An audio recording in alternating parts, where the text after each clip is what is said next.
માતા માટે લાંચ લેવા ગયેલા કોલેજિયન પુત્રની ધરપકડ. સુરત એસીબીની કાર્યવાહી. સુરત જિલ્લા પંચાયતના ખેતીવાડી વિભાગમાં લાંચ લેવાના ગંભીર મામલે એન્ટી કરપ્શન બ્યુરો એસીબીએ સફળ ટ્રેપ ગોઠવી માતા અને પુત્ર બંનેને કાયદાના સકંજામાં લીધા છે. ખેતીવાડી શાખામાં સિનિયર એકાઉન્ટન્ટ ક્લાર્ક તરીકે ફરજ બજાવતી રૂપલ પરેશકુમાર ટેલરે સહકર્મચારીઓના પ્રવાસ ભત્તા, ટીએ અને એલટીસી બિલ પાસ કરવા બદલ ₹62,500 ની લાંચની માંગણી કરી હતી. ફરિયાદના આધારે એસીબીએ ટ્રેપ ગોઠવ્યો હતો, જેમાં ₹30,000 ની લાંચ સ્વીકારવા માટે રૂપલ ટેલરે પોતાના કોલેજમાં અભ્યાસ કરતા પુત્રને મોકલ્યો હતો.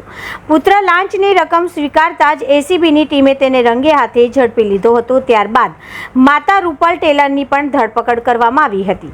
માસિક ₹54,000 નો પગાર મેળવતી કર્મચારી દ્વારા લાંચ લેવાના પ્રયાસે સરકારી તંત્રમાં ભ્રષ્ટાચારનો મુદ્દો ફરી ચર્ચામાં આવ્યો છે.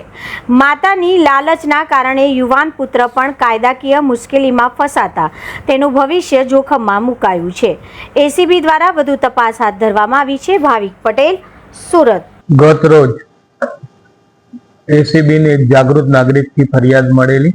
ખેતીવાડી શાખા, જિલ્લા panchayat Surat, senior accountant clerk તરીકે ફરજ બજાવતા રૂપલબેન ટેલર કે જેઓએ ખેતીવાડી વિભાગના કર્મચારીઓ જેઓના ટીએ બિલ તેમજ એલટીસીના બિલો મંજૂર કરવાના આવેજ પેટે 1000 તેમજ 1500 એ લેખે ટોટલ ₹61,500 ની માગણી કરેલી, જે પૈકી ફરિયાદી પાસે ₹30,000 એકત્રિત થયેલા, જે ગતરોજ મેળવવા એને પોતાની પાસે બોલાવેલો અને ₹30,000 ની ગેરકાયદેસરની લાંચની માગણી કરી એ સ્વીકાર કરતા ગત રોજ તેઓ તથા તેમનો પુત્ર જીલ ટેલર એમની અટકાયત થયેલી છે અને આગળની કાર્યવાહી ચાલુ.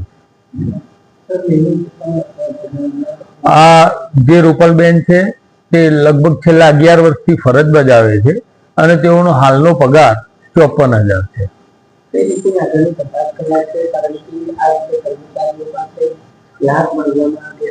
આ પ્રવૃત્તિ કેટલા સમયથી થતી હતી અને એમની કોઈ અપ્રમાણસર મિલકતો કે આ કોઈ મુદ્દે પણ જો કઈ એવી હકીકત મળી આવશે તો એ દરેક દિશાએ અમે તપાસ કરનાર.